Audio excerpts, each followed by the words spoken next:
weltaare ɓiɓɓe fulɓe anndu diine maɗa fedde heblo sukaɓe africa weltaare tv takusan yoni to nanka fm to daka fm reva fm ziga fm kanankume fm lekseyba gorgola fm gorgola fm tare fm to radio tata cheikh oumara to yelowa fm to wodobere to cari to cempen konta kusan juula ha e nder galle ceerno Abou Diallo to kiidira ko taari ɗum kala ene jeeya e gardidi kabaruuji men to leydi Mauritanie hono jaagogal kalfinangal ko fati e gueɗe nder leydi e jaccinagol laamu o noddi batu o joddima dendagal gouverneur uji préfet ji e maire uji tawateɗi e nder naftor kala yidde mabɓe noon ko ƴettude peeje haɓade ko fati e kewgol jeelari e yaltoɓe e nder nafcota lamorgo leydi ndi to leydi Sénégal Macky Sall hoorejo leydi ndi yettima ñalawma hanki o to Tivaouane nayimo toon noon ko duwonoyade dendagal ɓesguji dendagal famille aji wasnoɓe bebbeji mumen e jeeya cumo bannogo to hôpital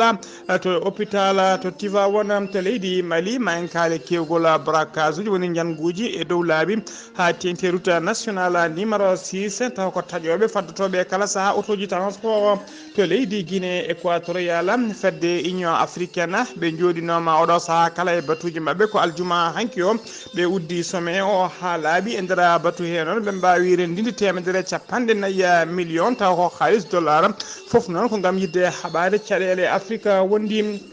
bisimilla mone ketki hotodirte joni piten pacciren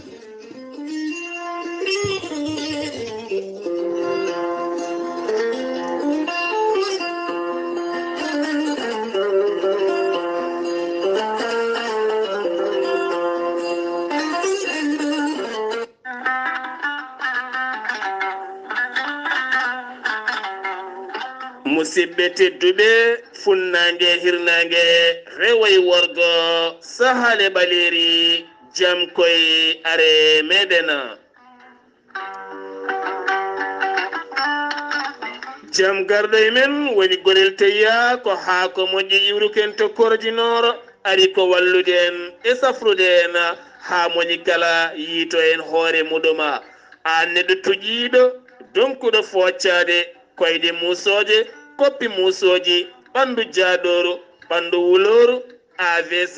cardiaque mo nangata taare kono ne kadi caɗele gorago sa jokkodire gorel tayya ma yiiten hoore maɗa joni joni gorel tayya ko ha ko moƴƴi iwru ko tokkorjinoro ala rewam ala effet way kono ha ko wargani a wulna ndiyam ma ha wula juppa hen aɗa yara aɗa yiito hen cellal ɓandu maɗa sa yiɗi hebde ko laaɓi ko fati gorel tayya jahata koto site mabɓe internet mbaɗa www.goreltiya.com ma yiitona kala kene safuma walla kala ñawwa mo joguiɗa jaɓodira e gorel tayya sa yiɗi jokkodirde tonggode gorel tayya so tawi koto Ziguinchor waɗɗani Guinée Bissau waɗɗani leydi Gambie jokkodirta ko biyeɗo Amadou Kébé mbatta ko 77 560 54 30 so tawi ɗon koto Touba gonɗa Moustapha Mbacké 77 631 71 68 so tawi noon koto Kidira waɗɗani leydi Mali nder galle ceerno Abou Diallo mbatta ko 77 554 75 54 so tawi koto leydi Gabon Libreville Gabon ɗo gonɗa e nder leydi ndi kala sa jokkodire biyeteɗo Pape Kane ma heɓen ko laaɓi mbatta ko 077 39 57 97 so tawi koto États-Unis de Amérique gonɗa Abou Sow Kawral Fouta business plus 1 347 701 56 77 so tawi koto leydi France gonɗa ko Haruna Ngayda sa jokkodire nden tonggode sa yiɗi hebde hen ko laaɓi ma eɓen ko ɓuuri labde kala nokku ɗo gonɗa ɓe mben ma tonggode ɗo gonɗa ɗo jokkodira e gorel tayya ko ɓuuri yawde mbatta ko 06 50 99 64 43 musidɓe tedduɓe gorel tayya e jeese meɗen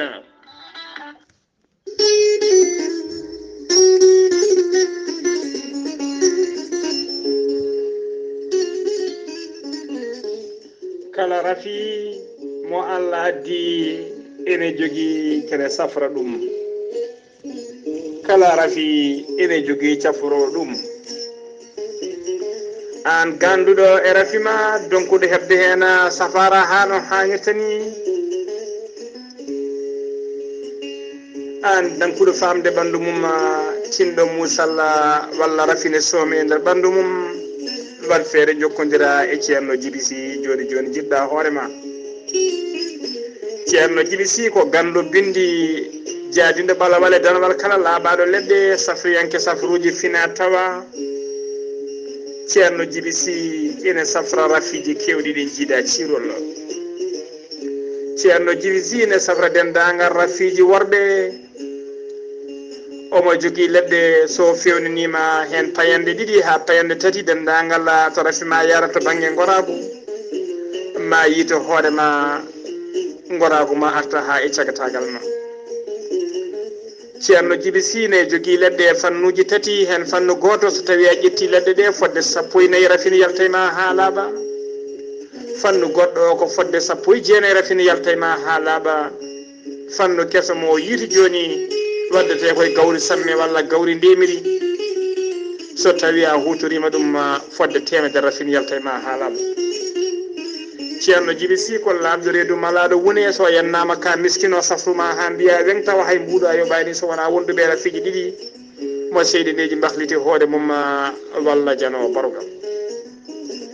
ceerno Djiby Sy ne jogui pegge usula ɓeydoje arsigaji bonnoji dabaruji ceerno Djiby Sy ne yawrani ɓe rewɓe ronkuɓe sowade wonduɓe kiste fibrom dogam sitta rewɓe dartoraɓe e rewɓe ɓe darottaki kala ceerno Djiby Sy ne yawrani ɓe rewɓe sattoraɓe dewle ceerno Djiby Sy ene wiya an jiɗɗo waɗanede istihar ko indema inde nene ma ɗaccata to mbawɗa wonde leydi kala o haalanma ha cikka nder ɓerde ma woni so tawi ko wonɓe Amérique wonɓe Europe ko ujunnaji ɗiɗi CFA woni ko ƴeewirta so tawi ko wonɓe leydi Mali leydi Sénégal e zone franc kala ɓen ko 100 mbuɗu woni 2000 francs CFA so tawi ko wonɓe leydi Mauritanie ko ujunere CFA walla carte de crédit o yiila o haala ko wonema ha mbiya yoni ceerno Djiby Sy ne andina dendagal kellineɓe mum omo tawe oɗo saaha joni to base makko to jum numéro makko téléphone ko 78 163 24 82 so tawi ko numéro makko WhatsApp ko numéro makko leydi Mauritanie ko 47 22 80 84 base makko gonɗo to netted kadi ene liggo ha no hannirta ni ene tawe ɗon min ko biyeteɗo Alassane Sy numéro mum ko 32 62 04 99 ceerno Djiby Sy ko ma lolludir gandal labdo reedu malaɗo woni e mbadden dando faade makko kettode kabaruuji mon e ɗemngal pulaar Afrique Asie Europe Amérique Moyen-Orient Océanie jam ñalle moon musidɓe tedduɓe eɗen gone hoyre-biir nogas e jeetati lewru duujal hitande ujunnaji ɗiɗi e nogas e ɗiɗi kabaruuji men e ɗemngal pulaar e sawtahe ko musidɗo moon sehil moon Ghalii Abuu Bah to karallagal ha mbawon yiden to banggue nate e ɓosoje ha mbawon kadi andude dendagal ko jayde weltare ɓiɓɓe fulɓe waɗata sa yeehi to YouTube a tappi Weltaare TV ma yi toon tengade e nder tengade he noon dendagal jewte mennoɗe waɗede e nder weltare ɓiɓɓe fulɓe andu dinima kala guila to banggue buuɗal yurmeende ha to kabaruuji ha e dendagal jewte goɗɗe kala ma mbawtoje toon ene mofti toon taw duuɓi ekkitali bonata hay sinno kay téléphone ma boni walla téléphone ma majji so tawi a yeehi toon ma waw hebde ɗum ha tenti kadi e jewte mbaɗonɗen ko fati e gurdam annabeje annabaɓe e kala saaha ɗen jewte yimɓe men hewɓe namdo en so tawi jomum yeehi to Weltaare TV tappi ɗum ma waw hebde ɗum hano hannirta ni kabaruuji men ɗemngal pulaar ko adi kabaruuji men jayde weltare ɓiɓɓe fulɓe andu diine maɗa e gardugol Sara Abdoulaye Sara e fedde weltare ɓiɓɓe fulɓe fedde heblo sukaɓe Afrique e gardugol sokhna Mariama Ticiani Ba e min tintina dendagal bandiraɓe heɗotoɓe jayde nde kala jaltugol aduna cuddiɗo hoorejo men ceerno men cuddiɗo ceerno Habous Diallo biyetenoɗo sokhna Oumou Wane noon ko ñalawma hanki o yalti aduna to Dakar dow inde noon noon ceerno hono musidɗo men Amadou Tidiani Anne secrétaire général woni kolal kuuɓal fedde nde e ha sesa ne rutta duwawuji faade dendagal bandiraɓe kila duggila kay duynoɓe to banggue e nder groupe aji ha duynoɓe to banggue réseaux sociaux ji ha noddunoɓe téléphone ngaji kala ene rutta on duwaw kanko Amadou Tidiani Anne kolal kuuɓal fedde nde omo wiya tan yo Allah windan on baraji so windi oto momtu on jokki en ɗam yo Allah jokku balɗe mon allahumma amina kabaruuji men ɗemngal pulaar koto leydi Mauritanie puɗorɗen landa lundiyanke wiyete ka tawassula bureau exécutif landa ka noon ɓe kolliri tigui ñande alkamisa ɓennuɗo wonde ɓe ndiwi ha laaɓi oɗo député biteɗo saddani mintu heytura on noon ko debbo ko sarɗiyanke nder landa heɓe kolliri tigui e nder communiqué heɓe ndiwima ha laaɓi ɓe mbaɗi erago noon faade ɓen alfinaɓe ko faade administration e ko faate juridique landa ka kala ne mbawata andinde oɗon debbo député wonde oɗo saaha joni o riwama ha laaɓi e landa ka ɗum noon ko caggal kay nde waɗi audio ji makko e nder groupe WhatsApp e nder ɗino audio ji noon omo fela hen biteɗo Cheikh Mouhamed El Hassane wula deddew deƴƴere mum ko faati kay e caɗele maccugagu e kalifani nde o holiri ene tawe ha oɗo saaha joni e nder leydi he e wasde on kadi wadde ko wiyete fatwa ko faati e on fannu ko adi ɗum kadi hollirnoma e nder réseaux sociaux ji e nder audio ji he o waɗino hen o daddino hen duko seeɗa ko faate mennoɗo wonde député taw jeeyaɗo landa ka biteɗo Mouhamed wula El Hadji Cheikh minto haytour noon ko activiste dowluɗo feewi e nder réseaux sociaux ji e nder leydi Mauritanie ha joni ko leydi Mauritanie keddoɗen jagorgal leydi ndi kalfinade ko faate gueɗe nder leydi e jaccingol laamu woni ministre des affaires étrangères hono bite ministre de l'intérieur hono biteɗo Mohamed Lemina o noddi batu noon nguno batu o noddi ɗum tigui ko nder nakcoda o erima noon dendagal gouverneur uji e dendagal préfet ji e maire uji woni ɓe noddi tawteɓe nder nakcota ɓe jooɗima batu ngu noon nguɗon batu woni mujibe mum ko ƴewde peeje kayde ɓe poti sakkude haɓade e ustude walla riwtude ha laaɓa ko fate kewgol yelotoɓe e jalari e nder nakcota ene tawtora batu ngu kadi debbo taw kañum woni présidente conseil régional mo nakcota ɓe jewtiti kadi ko fati e peeje ɗeɓe poti wadde kay e oɗo saaha joni heblanade ndungu e nder nakcota haɓade kay ko fati e yolayru e kala saaha to ndungu arin teska leɗe kewɗe ene kewi hebde yolayru e nder wuuro ngo ha joni ko leydi Mauritanie keddoɗen douane halfinaɓe ko fati nden kay kisal falde rosa ɓe kolliri tigui wonde ɓe pawi juuɗe mabɓe e werla goto mo hinde avant 6 umminoɗo to Sénégal e nder werla noon caggal towto wonimal arriére ɓe mbawi tawde toon marchandise kewɗo taw ko butillaji sangara on sangara noon ɓe kolliri umriri ko leydi Sénégal jeeyɗi ɗum kadi woni premier suspect ko Sénégal najo e oɗo saaha joni ne wiyama teeɓa ene tawe e juuɗe dadiɓe ɓe kolliri noon ɓe kaɗani ɗon tan saabu ɓe udditi losgoji kewɗi beele ɓe ganda oɗo dolo woni oɗo sangara holto fano e hol réseau o tawi kadi ko réseau hol renduɓe réseau o kala beele gueɗe baɗi ni enen dokko ha laaɓa e nder leydi he ha kabaruuji men ɗemngal pulaar sen ummimata leydi Mauritanie ko ɗon to rosto tacciɗen payen to leydi Sénégal noon caggal nde cuumu waɗi e nder hôpital biteɗo Mam Abdoul Aziz Sy Dabakh mo Tivaouane e ngun cuumu noon sappo e goho bebbe wasino hen pittali men khalifa général mo Mouride hono Serigne Mountaga Mbacké o yettini duwawuji makko noon faade nando makko sehil makko hono khalifa général mo Tijani biteɗo Serigne Babacar Sy Mansour o yettini duwawuji ko fati kayim e dendagal ɓesgu Tivaouanaɓe kala ha tenti noon ɓen jinnaɓe wasɓe hen bebbeji mumen mo wiya tan yo Allah hanan en ɗo jayaji ha joni ko leydi Sénégal keddoɗen to Dakar biteɗo Bakkiyu Faye kañum tigui woni représentant dendagal Mouride en tawteɓe e nder Dakar o ñalawma aljuma hanki o noon e nder jillu khalifa général mo Mouride hono tigui hono khalifa hono Serigne Mountaga Mbacké nde waɗɗo jillu mum to Dakar juulal mum to subar hanki to juma biteɗo juma Mouride en mawko biteɗo Masalikul Jinan to Dakar on noon biteɗo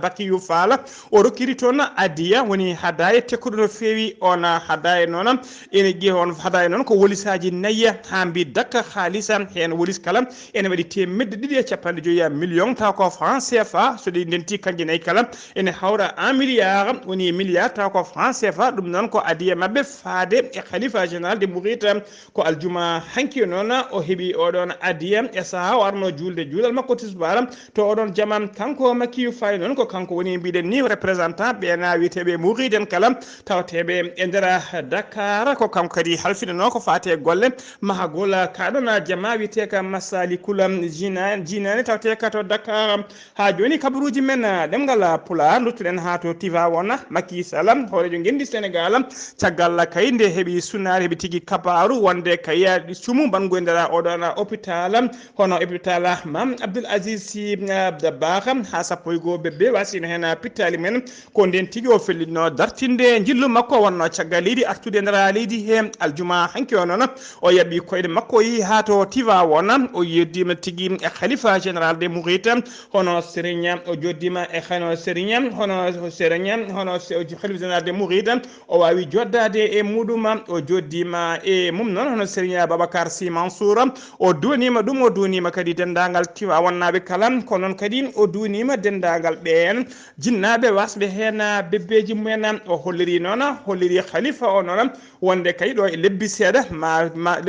ma golle ma golla hôpital taw ko patam lemijo garɗuɗo jaaduɗo e jammanu mo hinde niveau 3 ma golle mum puɗɗo e nder Tivaouane o hollirimo kadi wonde ko adi oɗo jayani tawa laamu ngu joɗinoma ƴettude e peeje kay no golle ɗe puɗɗori ɓe kolliri noon ɗo e lebbi tati ma juma golle ma golajo ma mo niveau 3 ma waɗe e nder Tivaouane ko noon kadi e matugolaji oɗon on tigui hôpital ma gola hôpital mo niveau 3 ma waɗe e nder Tivaouane ko noon kadi mahtugola hôpital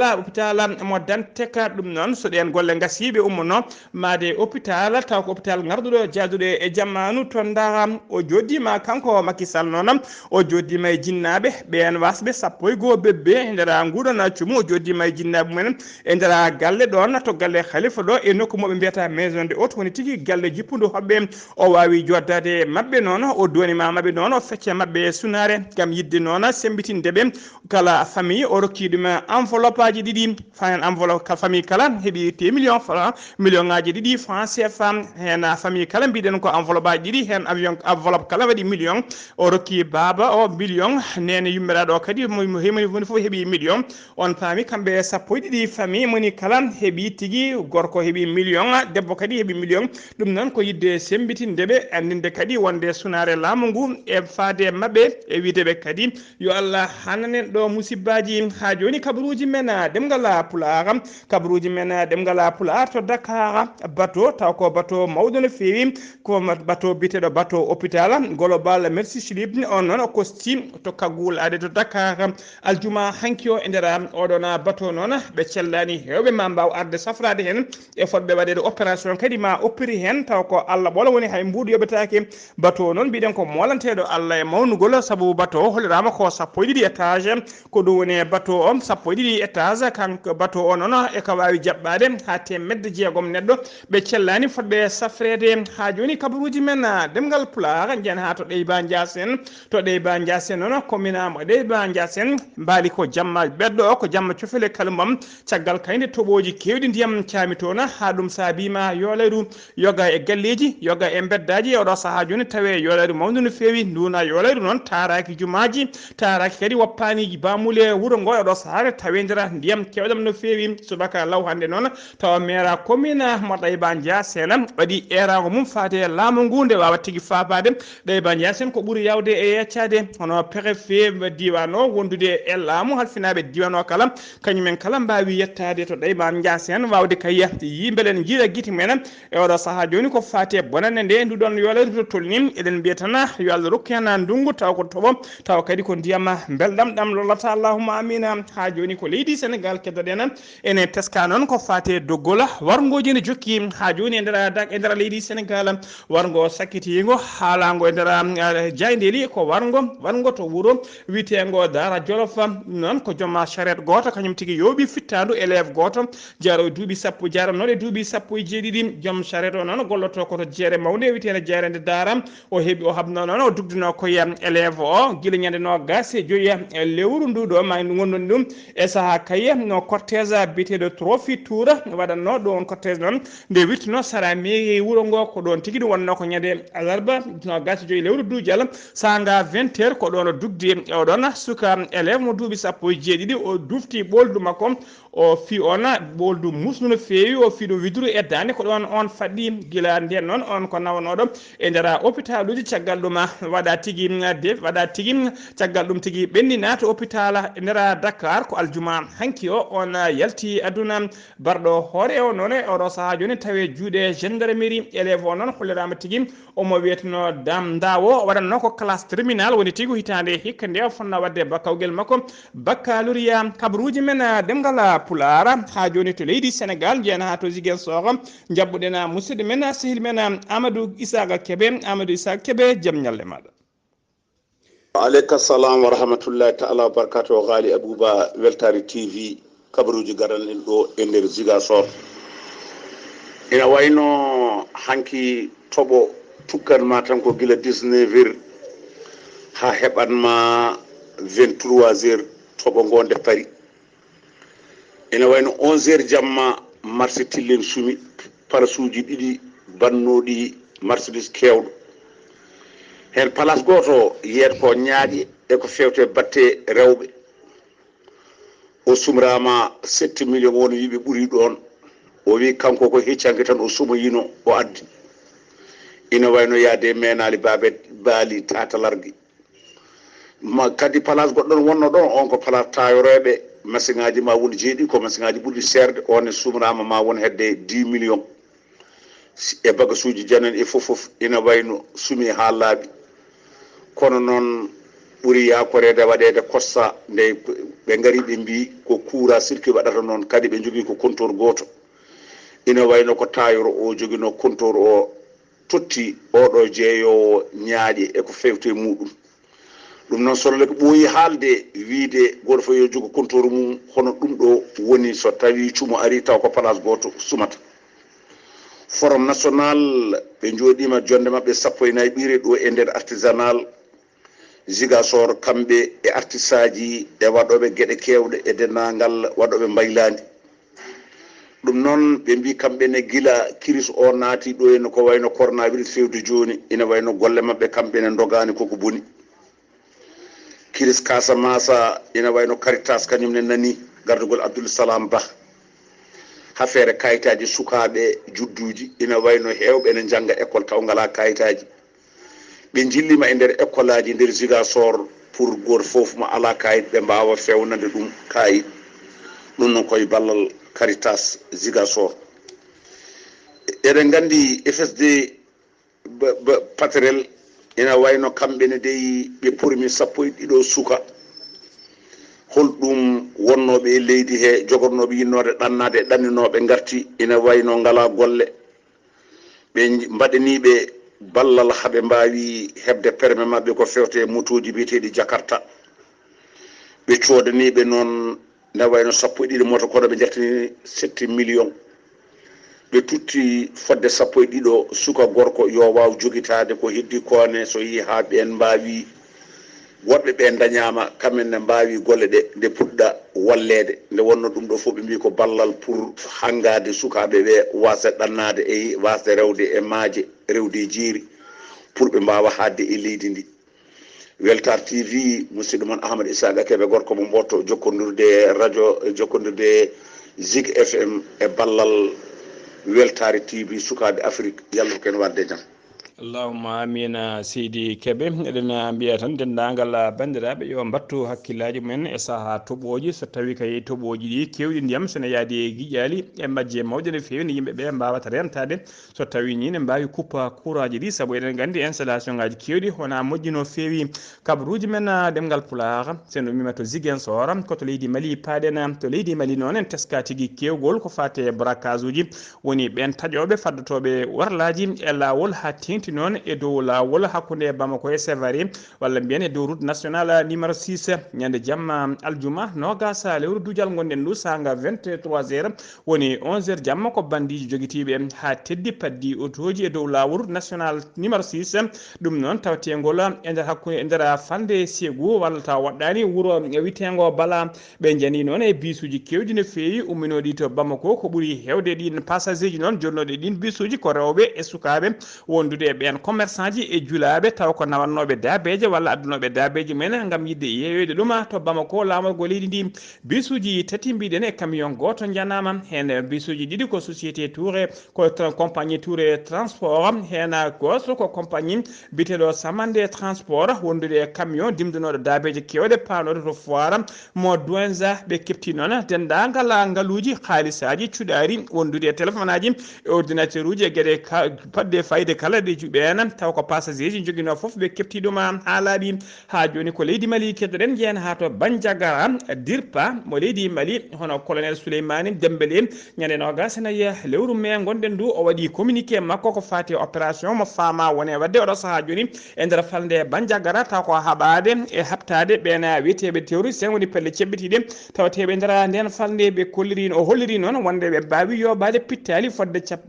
fodde sappo e ɗiɗo e terroriste woni sebbitiɓe ɓe keptiniɓe kadi kaɓirɗe kewɗe no fewi ɓe keptiniɓe motoji jeenayyi wondude e haalis kewɗe no fewi moɓe joguinoɓe kepti e oɗo saaha joni tawe e juuɗe dadiɓe fama ha joni kabaruuji men ɗemngal pulaar sen to leydi Mali koto Guinée équatorial uddirten kabaruuji men to Guinée équatorial noon ɗeɗo balle kala ko batu wonno toon taw ko batu catal bitegal union africaine woni liya gon joɗino noon to Malabo lamorgo Guinée équatorial mujibu batu ngu noon mbiyen walla batu ngu noon ko gasi ha laaɓi ko aljuma hanki o jamma ko nden batu ngu ha laaɓi discours aji kewɗi noon ko fate ɓen hooreɓe leyɗe Afrique tawtoraɓe sommet o ɓuuri fatude kay koko ɓuuri fatude ko sababu caɗele Afrique jogui e oɗo saaha joni ɗin rafiji kadi honno cafrira ha tengti noon e koɓe mbiyata crise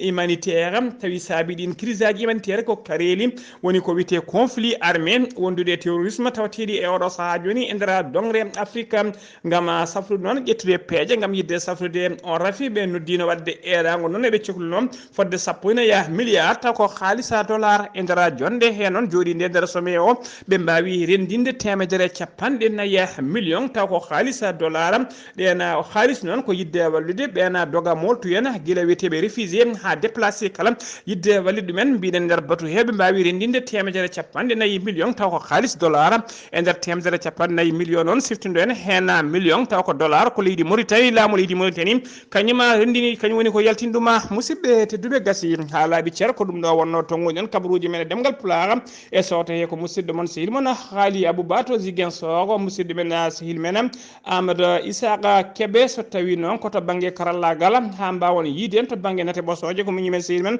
Saydou Abou Bah ketki malaki jaam yo jaam Allah jogomi jogo on